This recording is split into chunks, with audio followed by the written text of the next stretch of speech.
Hey, thanks for clicking on this video. My name is Zaji and today I want to talk to you a little bit about some sewing things. If that seems like something that's interesting to you, then I do ask you to go ahead and click subscribe and also like this video and continue watching.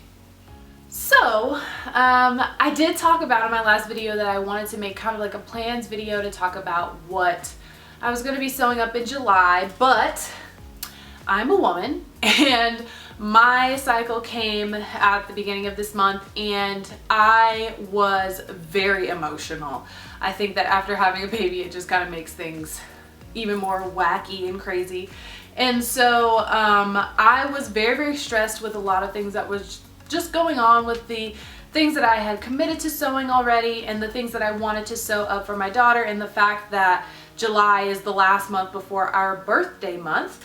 My daughter and I both share pretty much the same birthday. Her birthday is on the 11th of August and mine is on the 14th. So I of course wanted to make us outfits that coordinated, and also just to make sure that her dresses were done, because for my birthday I really don't care that much. Honestly, I'm really not a birthday person as far as it goes for myself, but for other people I love to go all out. And of course, having a daughter, I wanted to go all out for her first birthday. Now, most of our family does live back in Houston because that's where we are originally from, and we just have recently moved to Colorado in the last couple of years. So I know that we'll have two separate little celebrations for her. So there'll be one that will be obviously, you know, more intimate with just the three of us, me, my partner Brian, and Nala of course, and we're going to celebrate. And so this is the dress that I have sewn up and that I want to show to you guys today, as well as some other things I kind of just want to talk to you about. But I am most excited about our dress because all of this whole event that we're doing, I'm planning on taking her around and doing a bunch of stuff. I don't want to spoil it because I do kind of want to film a good bit of it and make a really nice video just to, you know, commemorate her first birthday, because they say the first year is one of the hardest and I definitely want the trophy of the first birthday video. But anyway, I'm gonna stop rambling. I'm gonna talk about the sewing. So this is gonna be the first dress. Now you may see the next dress that I make for her for the celebration that we'll be having for her in Houston. So do stay tuned if you want to see that. But for now, I'm gonna be talking to you about this specific dress. Now, this is a dress that I saw and I didn't know whether or not I was gonna sew it up, and then I ended up committing to sewing it up for this company. So you may have noticed me promoting this and you may have seen this dress already, but I really do love this make. So this is the make. This is the Ellie and Mac Sunkissed dress. Now, she's a beaut. I love how this dress turned out. I was a little bit leery because I was like, oh, I hate binding. Like, of all the things within sewing, like, I have no problem doing at all. Like, the things that really frustrate me with sewing are binding, and interfacing. I don't really know anyone who loves to interface, but interfacing things and binding things are two of my pet peeves with sewing, and I honestly dislike it. But for Nala's little clothes, because like literally her armhole is not even like 9 inches, I didn't mind the binding so much on this. But this dress sewed up relatively quick. I want to say it took me less than 5 hours to put this entire thing together from cut to finish. I did separate it over a couple of days because I was just working on it in small chunks, but I love this pattern. And I saw this print. This fabric is from Joann's. All the fabric is from Joann's minus, not fabric, but the snaps. Those ones are not from Joann's. I have a huge kit of snaps. Little snaps like this on clothes for babies look like little candies to me. I don't know why, but I just think they're so much more fun than buttons. Unless you have something really special, like a really special button or something like that. I don't know, but I didn't have any, and I do have colorful snaps, but it has these really beautiful birds on it. I don't know what kind of tropical birds these are, but they're so beautiful, and I just thought of paradise when I saw this fabric, and I saw the colors on there that I could pull off, and of course I went for the brightest pink. You guys have saw my last make, which was also a bright pink make, but I do really love bright pink, especially on my daughter's skin tone. This like shade of pink just looks really, really beautiful.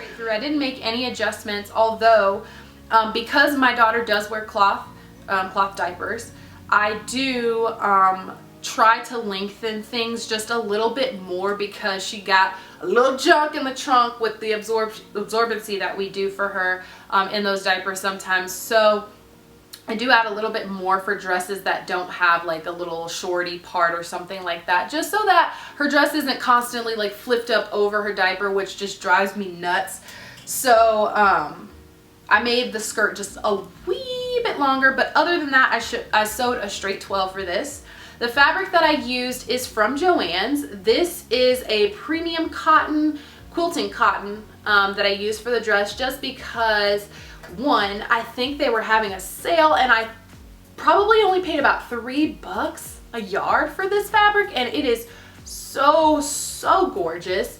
And the pink that I used is a poly cotton broadcloth that I just probably bought about 1/8 a yard of, and I made the binding for the neck, the armholes, the little ruffles, and the tie all from that, and I think I still have a little bit left over as well.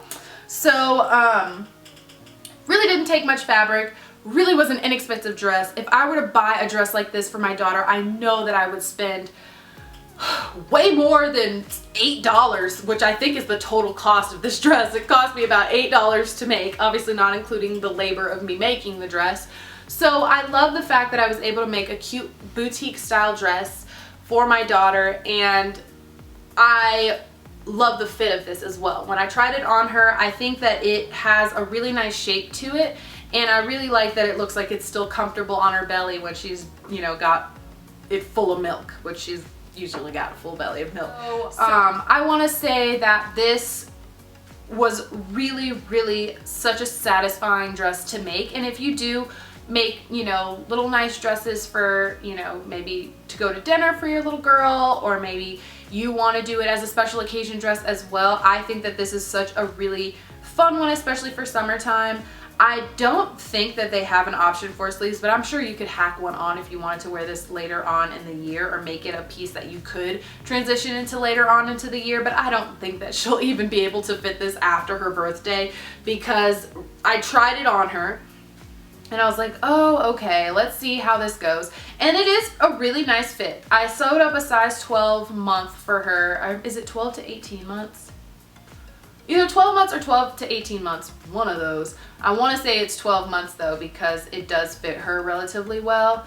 Right. So my next thing that I want to talk to you about, because this is kind of just like the exciting things I did last week is in terms of sewing, I'd say, is this muslin. So I'm wearing this muslin. It's a wearable muslin. This is the Marigold jumpsuit, made also in quilting cotton. So this is just the top, which is all I can really show you right now, just with the view that the camera has. I don't think I'll do full photos for this, like a full like shoot. I may just get the camera and get some tighter photos of me, or not tighter, but like full length so you can see what I've done here. So I've hacked the Marigold jumpsuit pattern by Tilly and the Buttons. Well, but I did want to test out the fit of Tilly's patterns because I'm a tall girl, I'm 5'10", and I'm real skinny. Just to be like perfectly candid, I am real skinny, so a lot of things are really baggy and unflattering if I don't tailor them to suit my body shape. So for something like this that has the elasticated waist, I really thought that it would be a much better idea for me to just make a muslin out of a fabric that was really inexpensive. Like I said, I got, well, not like I said, but I mentioned before that the fabric that I bought for my daughter was on sale.